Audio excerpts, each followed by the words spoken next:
discipleship and obedience. It will help you to keep in the front of your mind that disciple means learner. Knowing disciple means learner can help us both look forward, both inward and outward. Looking inward at how we are acting, performing as disciples as a learner, and looking outward, we see others and how they represent themselves as disciples, as learners. So looking outward, we may see others we want to associate with, and some we want to be co-learners with, perhaps some we even want to emulate. Second, this is not an easy text. The challenge in particular, I point out a couple challenges in particular. One challenge is that this is a series of sayings of Jesus that all run together. It's kind of like Proverbs in the Old Testament without the breaks or the paragraphs to help the reader know when to start and stop. You have to look carefully at where one idea starts and ends. Separating the thoughts in coherent units can be a challenge, so we need to read carefully. Now, this brings the second challenge, which is almost the opposite. If you take just one single line or phrase, it can be very dangerous. Individual lines need to be kept in the overall or larger context of the message we are to receive. Let me give you an example. You will hear, "Do not think that I have come to bring peace to the earth. I have come not to bring peace, but a sword." Now, does that sound like a God of love who we want to worship? By itself, I think not. Overall, context is important to put that particular saying in particular. Lastly, it's important to note that discipleship is a journey of continuous lifelong learning. This is very distinct from being an apostle or a messenger who is sent to declare the message. Our job is to be disciples, learners and co-learners with others our whole lives long. Our immediate focus is to try and understand this particular passage and what Jesus is seeking to teach us in this passage. We're to pause and learn from Jesus who we are to be and what we are to say and how we are to communicate this with others. So now I will move on and read Matthew chapter 10, 24 through 39. And I encourage you to follow along in the bulletin. "A disciple is not above the teacher, nor a slave above the master. It is enough for a disciple to be like the teacher and the slave like the master. If they have called the master of the house Beelzebub, how much more will they malign those of his household? So have no fear of them, for nothing is covered up that will not be uncovered, and nothing secret that will not become known. What I say to you in the dark, tell in the light. What you hear whispered, proclaim from the housetops.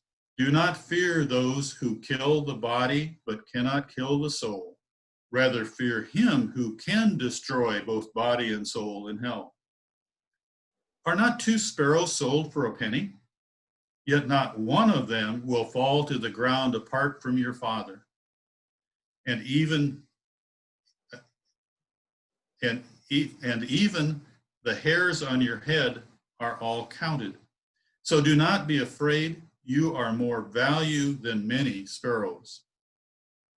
Everyone, therefore, who acknowledges me before others, I will also acknowledge before my Father in heaven. But whoever denies me before others, I will also deny before my Father in heaven. Do not think that I have come to bring peace to the earth. I have not come to bring peace, but a sword. For I have come to set a man against his father, and a daughter against her mother, and a daughter-in-law against her mother-in-law, and one's foes will be members of one's own household. Whoever loves father or mother more than me is not worthy of me, and whoever loves son or daughter more than me is not worthy of me. And whoever does not take up the cross and follow me is not worthy of me. Those who find their life will lose it, and those who lose their life for my sake will find it. The gospel of the Lord. Praise to you, O Praise Christ. to you, O Christ. What you have just experienced, just like Matthew's first readers, is overhearing Jesus' instructions to the 12 disciples before sending them out on a mission. In these words, we can find ourselves challenged to consider our role in spreading his kingdom message in word and deed.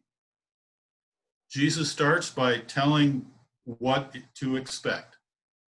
Another translation puts it this way: a student doesn't get better desk than her teacher, and a laborer does not make more money than his boss. Be content, pleased even, when you, my students, my harvest hands, get the same treatment I get.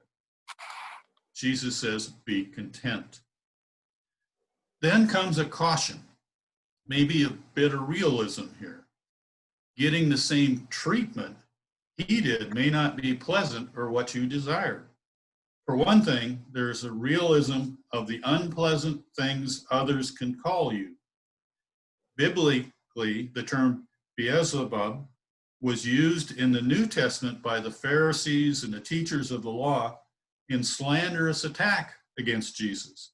They accused Jesus, saying, it is only Beelzebub, the prince of demons. Beelzebub means prince of demons.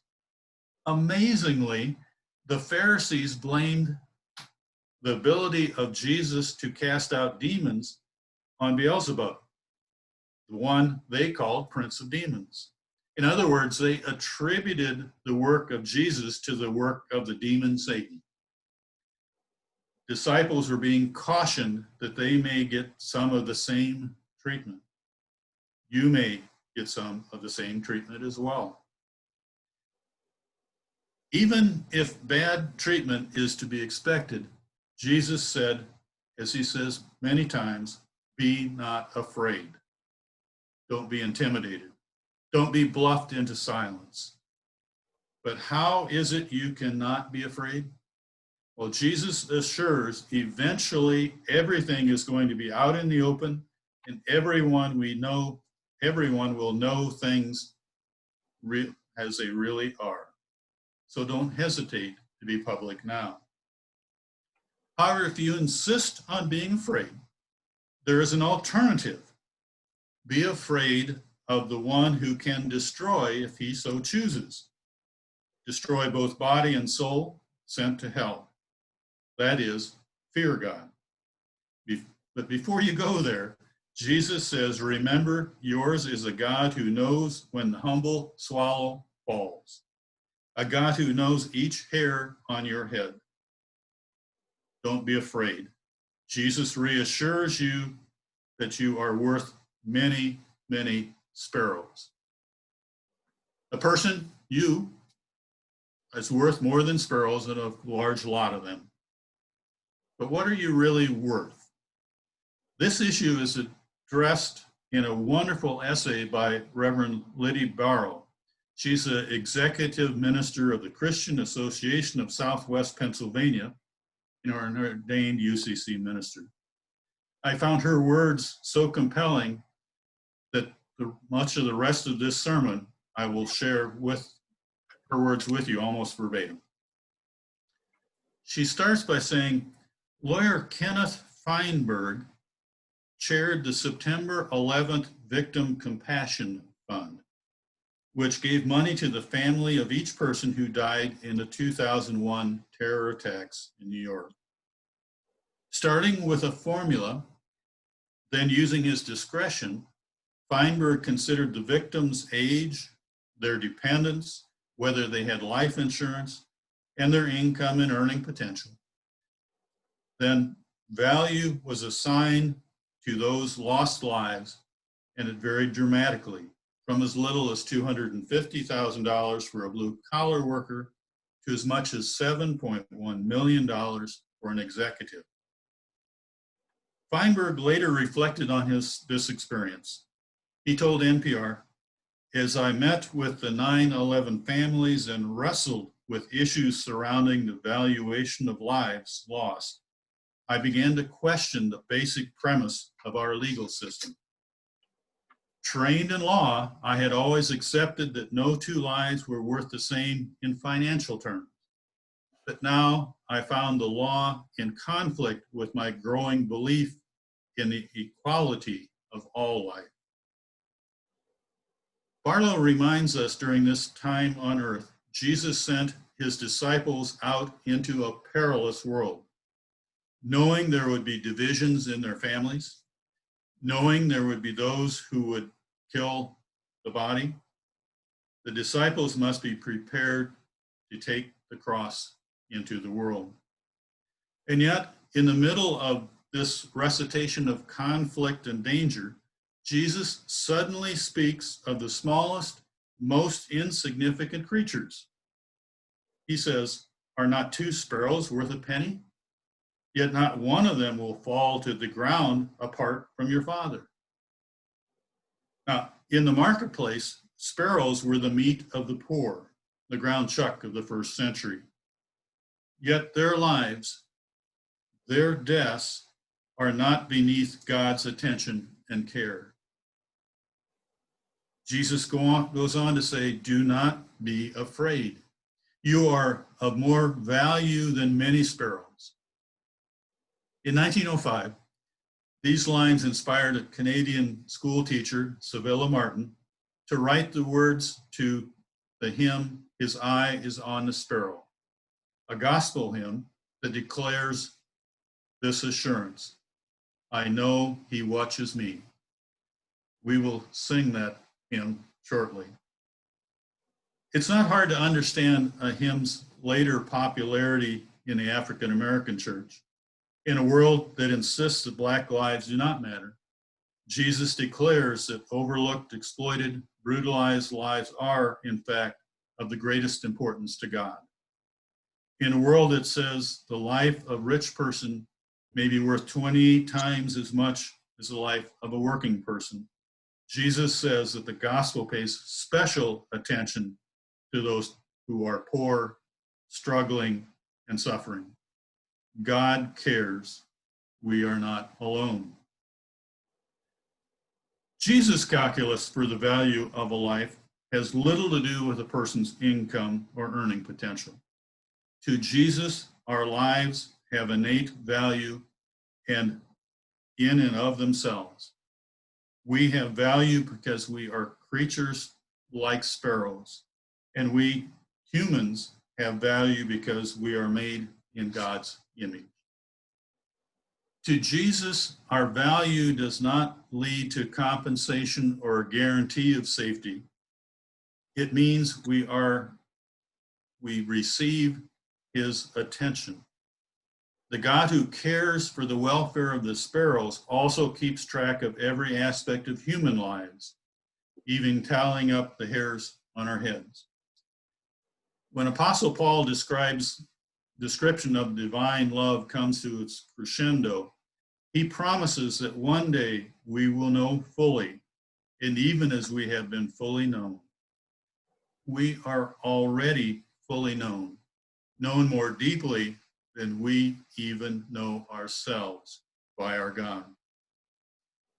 Now, occasionally, well-meaning Christians declare that God doesn't care if I get a tattoo, or God doesn't care if I have a glass of wine.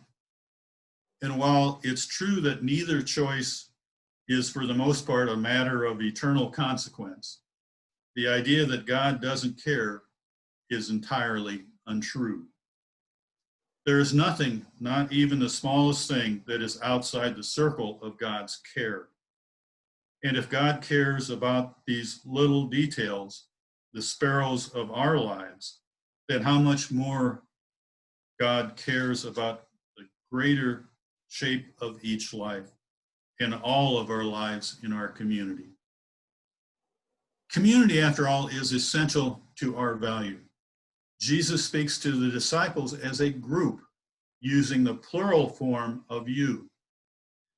We cannot understand our value without recognizing that the person next door and the person across the world have the same intrinsic value. God's care is not for me alone, nor for people like me, but for all of us. When we feel secure in God's deep attention, knowledge, and care for us, in other words, when we know that God loves us, then we are able to go forth without fear into a dangerous world. Then we can declare out loud the lessons we have heard whispered to us in darkened rooms. Then we can stop being afraid of those who wish us harm. When we are assured that our Creator loves us, we can remain steadfast even when our human families turn against us. We can be faithful even when our lives are at risk. We can pick up our crosses no matter the cost.